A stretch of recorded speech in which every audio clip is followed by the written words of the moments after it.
Okay, so 7, 8 o'clock at night, he comes to you and he says what? Will you please change my mother's dressing on her wound, on her heel? Okay.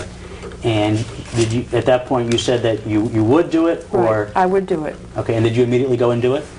I probably said to him, most likely, let me check the wound care sheet, because the day shift normally changes the wound. Let me check it for you before I go in there, which is what I did. I always do that to make sure that things are done right. I looked on the wound care sheet. The day shift nurse had charted that it was done. Okay. Now, do you have the wound care sheet? Is that in there? Yes, it is. Okay. That says CB, right? That's me, Carol Boze. Okay, so that means that you changed it. Yes, I did. Okay, but I thought what you told me was that you checked to see if the day shift had done it. Right, but I don't see the sheet. I don't see it on here. The sheet was there, but it's not here now. Are you able to find in the record that's in front of you an entry that the day shift charted a dressing change on Carolina DiStefano on September 20th, 1999? It's right here.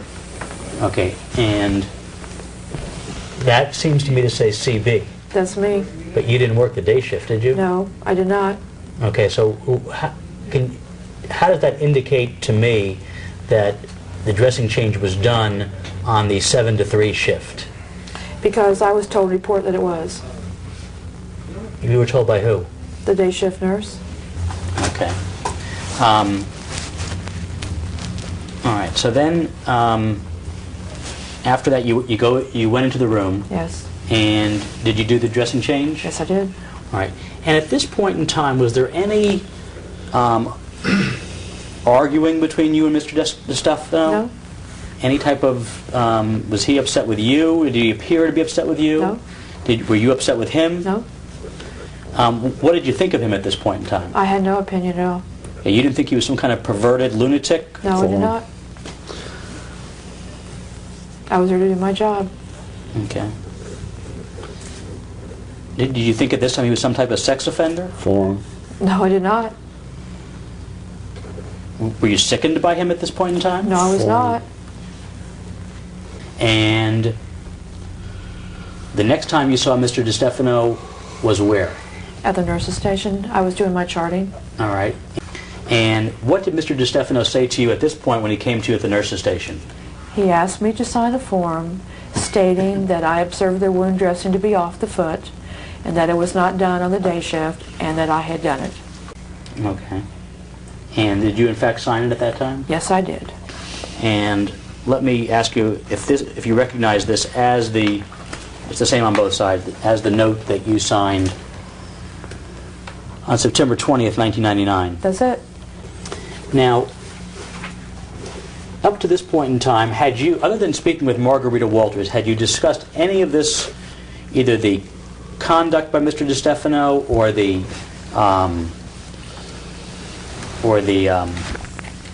this note that you signed with anybody other than Margarita Walters? Yes.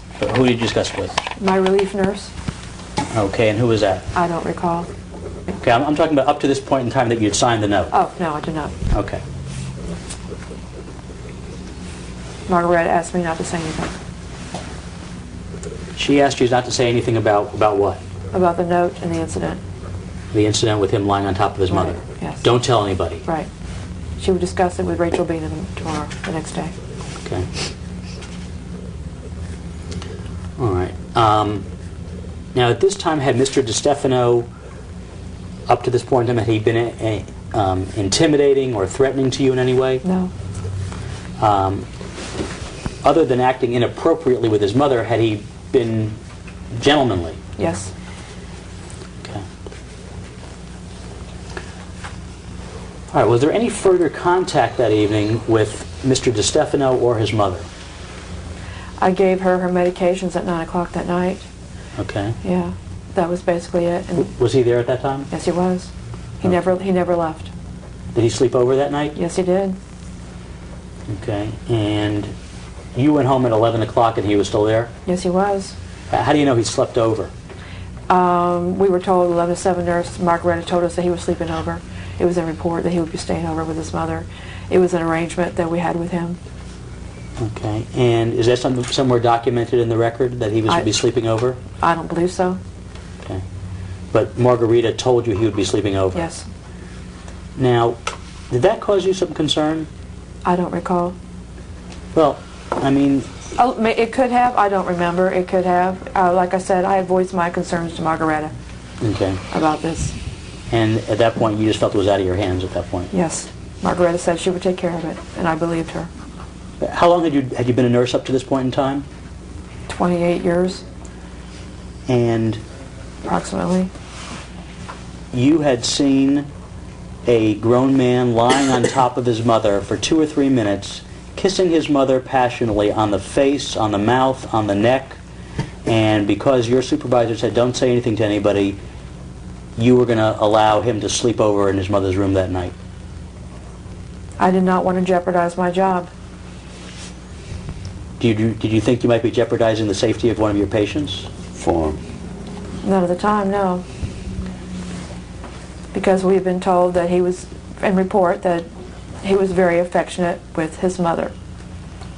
Well, there's a difference between being affectionate and what you saw, don't you think so? Of course. When did you come back to the facility? When was the next time you were back to the facility? The 21st. Okay. From what I recall. And what time of day did you return to the facility? 2:30 in the afternoon. Okay. And tell me what occurred with anything that you can recall with regard to Carolina DeStefano or Larry DeStefano from 2:30 p.m. on September 21st, 1999. From what I recall, I was approached by Rachel Bean, the director of nurses, in regards to what happened the night before and what I had observed with Mr. DeStefano and his mother. Okay, let me just stop you a second. All right, go ahead. I'm sorry. Go ahead. Okay. No, I guess I just didn't understand. What did you mean when you said that you were approached by Rachel Bean as to what had happened the night before? Are you talking about the dressing change thing? The dressing change and what I observed him doing. Okay. Okay. Do you know how Rachel Bean knew about any of this? Because Margareta Walters had talked to her about it. Okay. All right. So tell me the conversation that occurred at, I guess, around 2:30 between yourself and Rachel Bean. From what I can recall, which isn't a lot, but from what I can recall, she wanted to know what happened, and I told her what had transpired the night before in regards to the wound care and what I observed Mr. DeStefano doing with his mother, and the fact that Mr. DeStefano wanted me to sign a form stating as to what had happened the night before in regarding to the wound care.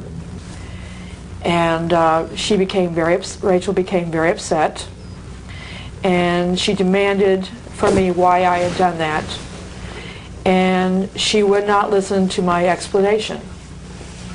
She was yelling and screaming at me, accusing me of not doing my job, accusing me of not knowing what I was doing, which was very typical of her. And then I left because I had my shift report. And When you say left, you went home or you? No, I left talking to her in her office. I'm sorry. I left the office. You know, I was finished with what I had to say, so I left her office. I excused myself. I said I have to go to report.